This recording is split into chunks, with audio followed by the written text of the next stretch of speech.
Book 1, Chapter 1 of The Beautiful and Damned. The Beautiful and Damned by F. Scott Fitzgerald. The victor belongs to the spoils. Anthony Patch. To Shane Leslie, George Jean Nathan, and Maxwell Perkins, in appreciation of much literary help and encouragement. Book 1, Chapter 1. Anthony Patch.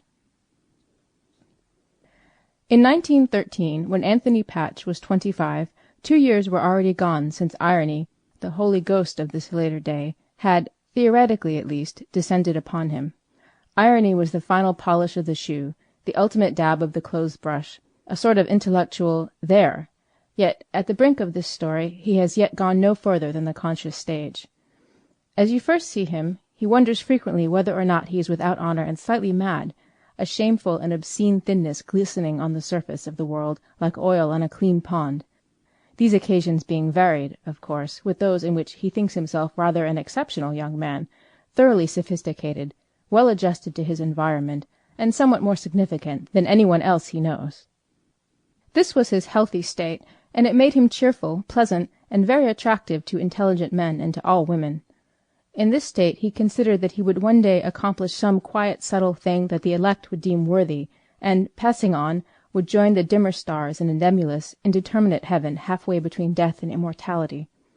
Until the time came for this effort, he would be Anthony Patch, not a portrait of a man, but a distinct and dynamic personality, opinionated, contemptuous, functioning from within outward, a man who was aware that there could be no honor and yet had honor, who knew the sophistry of courage and yet was brave. A worthy man and his gifted son.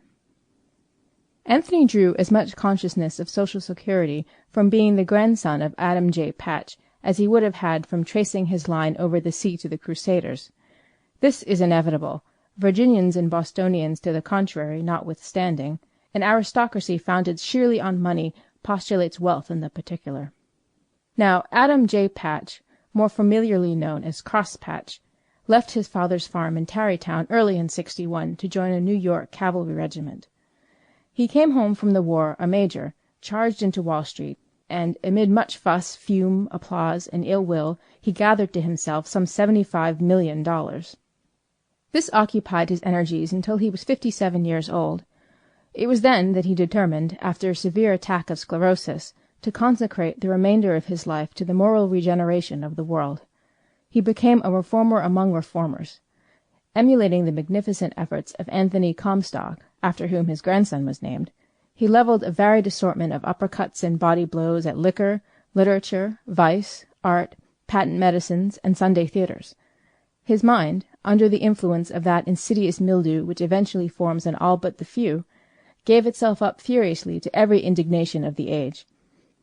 From an armchair in the office of his Tarrytown estate, he directed against the enormous hypothetical enemy, unrighteousness, a campaign which went on through 15 years, during which he displayed himself a rabid monomaniac, an unqualified nuisance, and an intolerable bore. The year in which this story opens found him wearying. His campaign had grown desultory. 1861 was creeping up slowly on 1895. His thoughts ran a great deal on the Civil War, somewhat on his dead wife and son, and almost infinitesimally on his grandson Anthony. Early in his career Adam Patch had married an anemic lady of 30, Alicia Withers, who brought him $100,000 and an impeccable entrée into the banking circles of New York. Immediately, and rather spunkily, she had borne him a son, and as if completely devitalized by the magnificence of this performance, she had thenceforth effaced herself within the shadowy dimensions of the nursery. The boy, Adam Ulysses Patch, became an inveterate joiner of clubs, connoisseur of good form, and driver of tandems. At the astonishing age of 26 he began his memoirs under the title, New York Society as I Have Seen It. On the rumor of its conception this work was eagerly bid for among publishers, but as it proved after his death to be immoderately verbose and overpoweringly dull, it never obtained even a private printing.